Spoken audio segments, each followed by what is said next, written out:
Listahan ng mga ipinagbabawal na paputok inilabas na ng PNP. Mula dyan sa Campo Crame, Brigada Cat Austria, ibrigada mo! Brigada!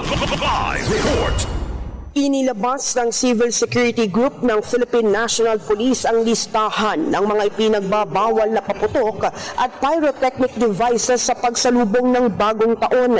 Alinsunod sa Executive Order 28 at Republic Act 7183, kabilang sa ipinagbabawal ang Watusi, Piccolo, Papa, 5-Star Big, Plapla, Lolo Thunder, Giant Bawang, Giant Whistle Bomb, Atomic Bomb at Atomic Triangle. Kasama rin dito ang mga malalakas na paputok tulad ng large size Judas Belt, Goodbye Delima, Hello Columbia, Goodbye Napoles, Super Yolanda, Mother Rockets, Quiton, Super Lolo, Goodbye Bading, Goodbye Philippines, Bin Laden, Coke in Can, Pillbox, Kabasi, Special King Kong, Tuna at Goodbye Chismosa. Ayon sa CSG, mahigpit ay pinagbabawal ang mga paputok na may explosive content na lampas sa 0.2 grams o higit sa 1/3 teaspoon.